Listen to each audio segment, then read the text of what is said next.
Hi, my name is Lloyd Snyder, and today I'm going to talk to you about my inquiry courses. So I was a little nervous about doing this presentation, or actually, I was dreading starting the paper and just everything around this because I haven't started my inquiry classes until this semester. So this semester I'm taking my first inquiry course, which is Luis Felipe Gomez's Organizational Inquiry and Analysis. Um, Even though I haven't taken an inquiry class yet, I still feel very confident with my ability to perform research and inquiry and analysis. And this really took force, like my knowledge of gaining experience within the inquiry and research began at De Anza, where I took Cecilia Deck's Introduction to Mass Media, and this was when I had to do a 15-page research paper and use scholarly sources, and I think I had to use 10 scholarly journals, and it really taught me how to perform proper research, how to do an annotated bibliography. And then when I was on the newspaper, I learned how to interview and conduct surveys and actually form questionnaires, and what type of survey and research should be avoided if I'm trying to get a news story. So that really was my birth of inquiry and research, was those two experiences.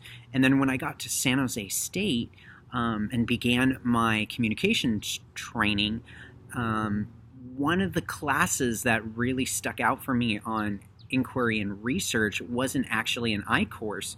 It was my P course, which was Carolyn Perez's Calm Self and Society.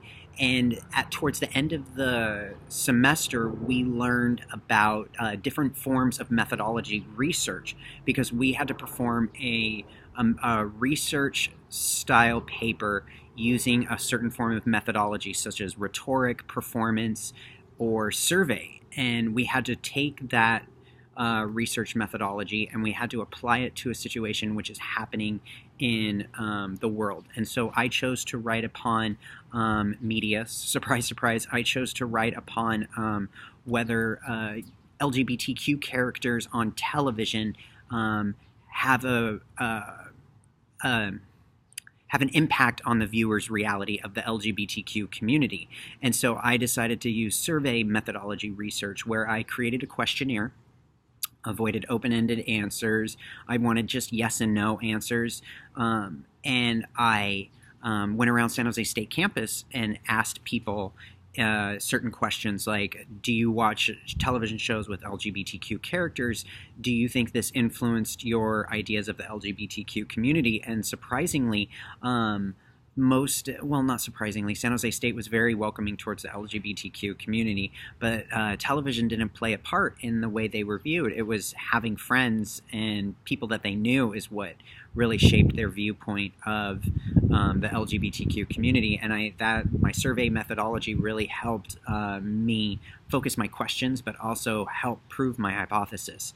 Right now, in my organizational inquiry class, we are just starting our first research paper, and we interview a organization on campus, and we try to relate it to a topic within an organization. So my group decided to write on gender equality and gender power dynamics in the workplace, and how having equal power amongst genders actually is a good thing for synergy and productivity with the organization. And so we chose to interview a co-ed fraternity frat, and we are just now getting to start this process. So I don't feel I've learned a lot in that inquiry class that I haven't already learned on how to conduct research based on what I did with the newspaper and creating a questionnaire and a survey based on what I did in my P course. But I'm excited to further develop my experience with inquiry and analysis, because I want to get more of the communication theories behind them and really ground the inquiry and analysis within my communication. study. And I feel like this class, the organizational class, is already starting to do that because I'm already starting to look at just different types of questionnaires, like the LINGRIC, and I'm looking at what should be avoided on a survey that I didn't know in my previous classes.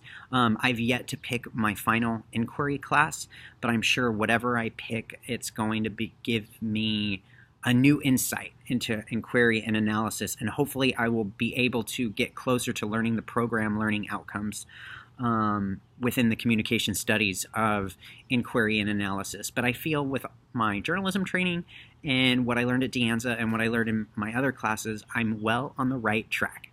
So thank you. I hope you enjoyed my presentation, and yeah, bye.